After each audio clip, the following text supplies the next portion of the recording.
Hey YouTube, welcome to another motorbike review. Today we're test riding the Tracer 9 GT.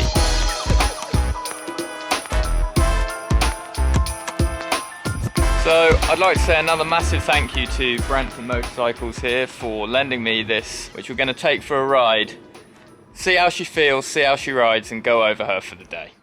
Here she is. This is a 2021 model. The Tracer was born in 2015.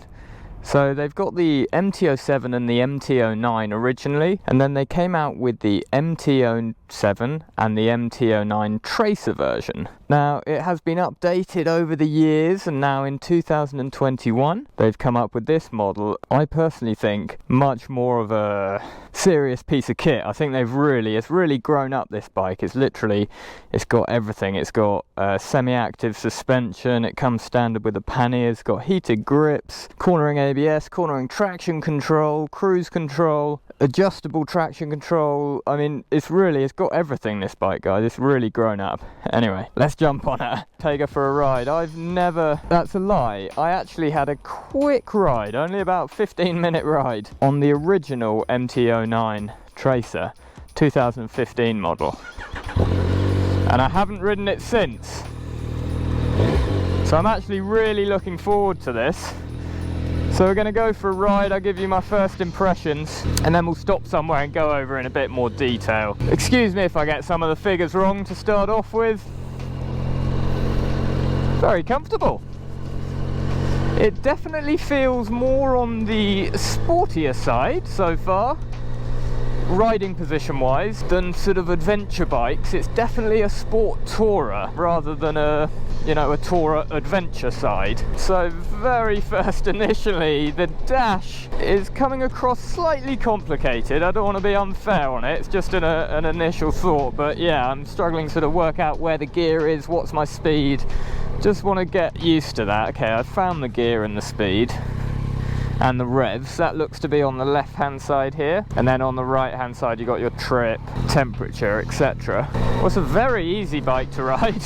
I can say that. It's really light. I mean, it's got a triple engine, 3-cylinder triple. I think it's around the 117 brake horsepower and around the 93 newton meters of torque range. But so far, just here in town, I mean, it's very easy. It's just purring along. Really nice light clutch here, and the gears are really nice and light. Very good first impressions. Let's do a bit of town riding first, and then we'll get out and open her up a little bit more, see what that famous CP3 triple's like.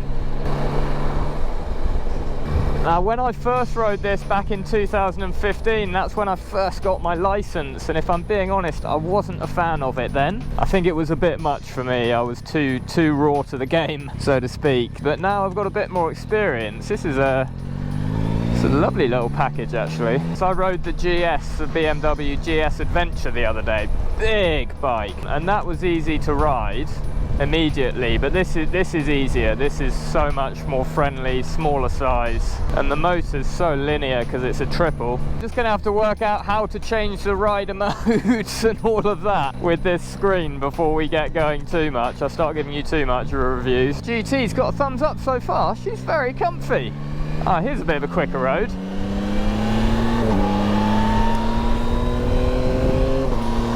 I forgot to mention, it's got a quick shifter up and down,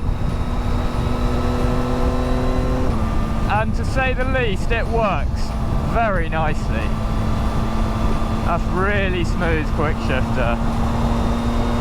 So you got your adjustable screen here, one-handed. That's all right on the fly. I have seen some heard some complaints about the wind protection. It's not the best.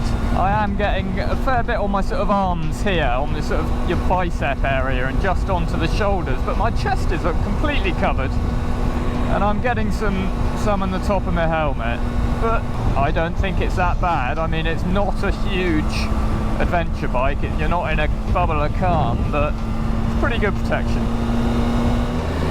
Okay, so just going to come out onto some nicer roads here out of town. It's a very friendly bike so far, so I've just been playing around with the riding modes. I've put it in 1, D mode 1, which I'm assuming stands for drive mode. And from what I can work out, that is the sportiest mode. It feels much nicer in that mode. I like mode 1, and it was fairly easy to change modes. There's a little toggle here. I press that, and then you press these arrows. Oh, it's not working now. No. Oh no! Oh, there we go. We'll stick in mode 1 anyway. At least to say it's not the easiest navigational system on here, but I'm sure, you know, you'll get used to it. Must say the quick shifter is buttery smooth. It is so good. It's the best quick shifter I've ever ridden with system, for sure. The Yamaha know what they're doing, don't they? Oh yes, the actual riding dynamics of the bike feel phenomenal. Some bikes nowadays with the Euro 5 emissions and exhaust systems etc. can feel a bit muted in their throttle response, but this is really nice, immediately fun. Seating position, you're slightly canted forward, I would say, than the typical adventure bike as well. It's more of a sporty leaning forward. You're more over the front axle, the front wheel, excuse me, for more of a sporty riding position.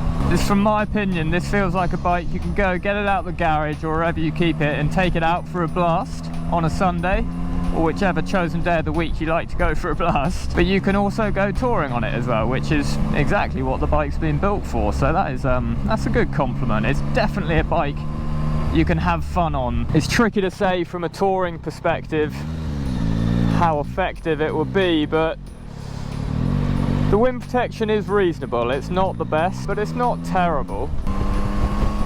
See what the acceleration's like. Yeah, it's good. Knock it down a cog with the quick shifter. Okay, so the suspension is accomplished. It feels like quality suspension, especially when you pick up a bit of speed. It just feels like, I don't know what it is. This may just be my personal preference, but it feels like it needs an extra gear just to calm down a bit and chill out when you're at that upper range. But that's where the more sporty side of the bike is, you know. It's not a incredibly comfortable just lolliper for touring. It's not that type of bike. It's more sporty than that, more buzzy. Whether that's for you, that's up to you, but it's very good at what it does. Please do excuse my contraption here and my bag. That does not come standard with this bike. That's just my GoPro and my handy bag here, because my sense of direction is horrendous. So it's always good to have a backup for a sat-nav. So if I'm coming from a personal point of view, I do like this bike. It's more geared towards the sport side of things than what I personally go for. However, that's nothing less of the bike. It's a really good, if you like a sporty bike but you want it to be a bit more touring but not too large and wallowy, this would be a great option, I think. I mean, what else? You got the BMW F900XR, I think would be a very close competition to this.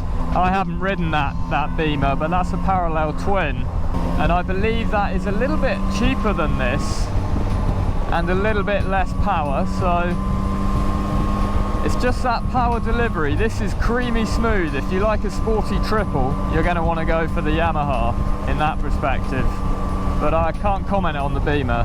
Suspension's nice. It's actually softer than I was suspecting. It's got a bit more give and sort of, in a good way, wallow to it. It's not too hard. It definitely benefits from the 17-inch wheels, this. It gives it that turn-in and sportier vibe. It's a great handling bike. You can really dig it into the corners. Oh, like there. That bike is quick from that pickup, especially with the quick shifter. That's a seriously sporty machine.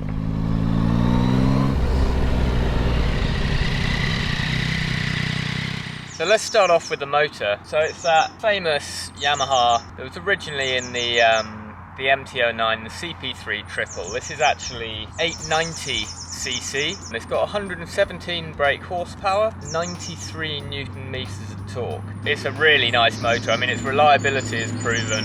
And if you're into your triples and you like this style of motor, it's really nice. Very tractable, linear. If I'm comparing it, I would actually say it's not as smooth to me as the Triumph Tiger 900. Just my opinion. This is more of a, as I was saying, a sporty package. There's a little bit more vibes. You can see how they've managed to keep the price lower with, you know, the switch gear and the quality of everything. It's not a high-end quality package, but it's at a price range, and for the price range, it's a really nice package. Talking of price, starting the Tracer 9 actually comes in at £10,300 on the road. So that's a really, I think, a very sensibly priced bike for what it is. You're getting a cracking triple motor with plenty of power. It's a quick bike, very capable, nice suspension setup. Now cranking it up to the Tracer 9 GT, which is what we have here, which, to be honest, this comes with all of the bells and whistles. Very impressive for that. If you want a bike with all of the latest tech at a good price range, then look no further. Pretty much can't name anything apart from blind spot detection in the wing mirrors and forward-facing radar for cruise control.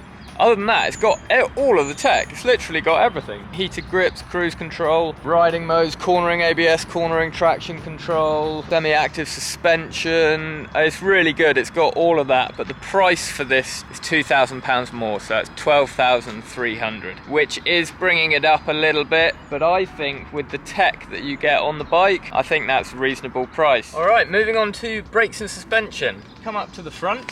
We have a KYB 39mm telescopic fork. It's got 130mm of travel and it's semi-active. Brakes up the front. We've got Nissin calipers and two 298mm discs up front. The brakes immediately, I'd say, they're not really sharp. They're actually very nicely balanced. The stopping ability on them is brilliant, and they're actually quite progressive when you're coming on the brakes. So yeah, I'm really impressed with the brakes. Coming on to the rear suspension and the rear brakes. Got a KYB shock with 137mm of travel. Now I think actually the look-wise of the bike, it's a nice package. If it comes out on camera, it all looks well put together. All down here, suspension unit with the panniers and the swing arm and the motor. It looks very quality. So the rear suspension on the GT is preload adjustable and it's also semi-active. You have your adjuster here, just a twist, nice and simple. Brakes on the rear are also Nissin as well. Single disc, it's a 245mm rear disc there. Rear brakes feel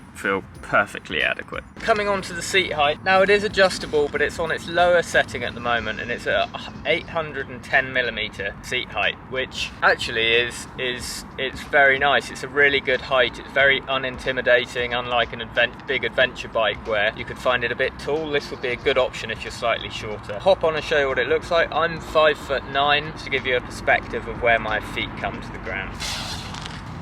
So I can actually just about flat foot it. The tank does come out a bit wider here, which I actually think is quite nice, gives you some wind protection. But yeah, it's really maneuverable. It's not too intimidating like some big adventure bikes. If you were to get it just on its side on a big adventure bike, it can get a bit much and go over. But this is it's a really comfortable, unintimidating seat height. Okay, moving on to the weight. 213 kilograms. In its class, that's actually quite good, and for adventure bikes, that's very good. And I'd actually say it possibly even feels lighter than that when you're moving it around. To me, it feels like one of the easier bikes to maneuver when you're just walking with it. I'll just show you now. I mean, you can do that with most bikes, but it's really quite unintimidating to just maneuver around, so that's good. Another specification of the bike, the fuel tank. That has been increased a little bit in 2021. It's now an 18-litre fuel tank, and given what this bike is made for, I think that's a sensible sized tank, because obviously you don't have to do touring on this, but I would use this motorbike for touring as well as some sporty riding. But to have that 18-litre fuel tank is just very useful. You want some fuel so you're not constantly pulling falling over. And it gives it, because it's a little bit bigger, gives it a bit of more of a masculine feel to it at the sides, a bit more of a beefy look to it, and actually around your legs for the wind protection, so that's nice. So I was mentioning the screen has had a lot of jip from some reviewers and the press so far. It's not the best screen if you're comparing it to adventure bikes, or for instance the Honda NT 1100, which I rode the other day. This is not as good as that. It's not perfect, but I mean, I didn't find it too bad. The mechanism for adjusting screens is fantastic. It's just a lever here. You just pull it up and give it a bit of a wiggle and push down, and then it's down. That's really practical, I think, and I'm quite pleased with the screen. I didn't find it too bad, to be honest. Bit of a sticking point, the split dash here. Now, Yamaha have said they've done it to look like the cockpit of a fighter jet. Nice marketing, nice marketing tactic there. I suppose it does. I mean, they've split it up a little bit, so it does look very technical. It doesn't show your altitude or your missile lock on here, which is unfortunate. That would be good. But no, I mean, it's subjective, I suppose. The split screen doesn't bother me. All that does bother me is the amount of information that's on each screen and how small it is. All of this information here is pretty small, actually. And when you're riding along, just to glance down and look at it, it does take some bit of concentration or knowing where it is to find it. So that can be a little bit impractical. Over here, this is a fairly good layout. It's fairly straightforward. I think something they've missed out, which would be good over here, is to connectivity on your phone, either Apple CarPlay or Android. That would have been a nice trick if Yamaha would have done that. I think that would have been a good additive. The switch gear, it's very Yamaha. I mean, not hating on it, it's all plasticky. You can feel that it's all plasticky, but I'm pretty pleased with the layout. Once you know the layout, it's pretty straightforward, actually. It's quite good. The indicator's in a nice to get place. Your passing lights are very easy. Horns there. Whoop, scared myself. Sensitive horn. You got your mode bot toggle there, which I've eventually worked out. Coming across, got a miniature sort of BMW whiz wheel here. I'm gonna say I quite like it. Only one problem I've noticed with it, you try and push it in, and it does push in, but it's got a bit of a scratchy feel to it when you push it in. That's the only thing with that, but I actually like that. Coming up to the panniers. So these two side panniers come as standard on the GT model. As I was saying, Yamaha do an extra top box, which you can accessorize and put on the back there, but they do hold a full-size helmet, these panniers, so they are a good size for touring, and they're pretty straightforward to work. Switch all the way left to unlock it, and you get this handle. Lift it up, boom, and you're straight off. So for actually unlocking the opening compartment, you just twist it the other way, the key, and there's a button here. Press the button, pull the lever, and whee! Hope all of your stuff doesn't fall out when you open it.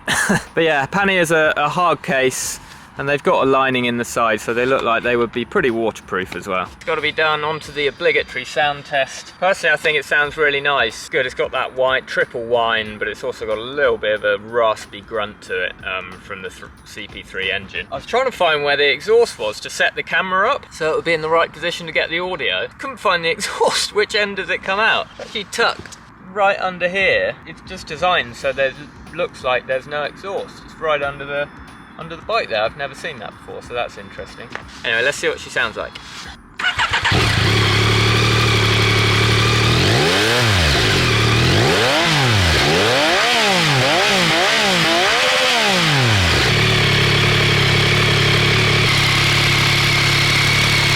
So handling in confined spaces, not that this is a confined space. It's really good, the Tracer. It's easy maneuver. Like I say, it feels light when riding. The whole vibe of the bike, actually, I'd say everything feels quite light, which I suppose is a good compliment. Now, I was saying it's not for me these more sporty styled bikes, but I think actually you just need more time with the bike. It's very hard to get a feel for a bike within a few hours or half a day, you know. This is a really nice bike.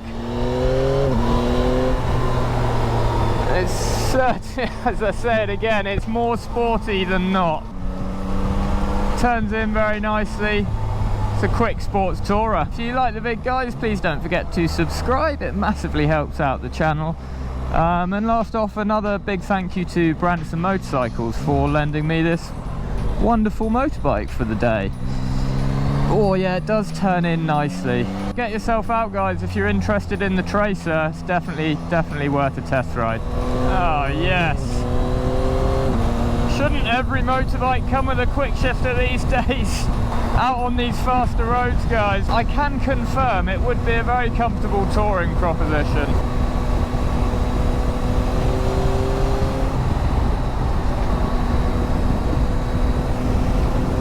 Got no lack of go. The screen is still loud, I can confirm that, but the cruise control, it's very comfortable, really easy to work on the left here.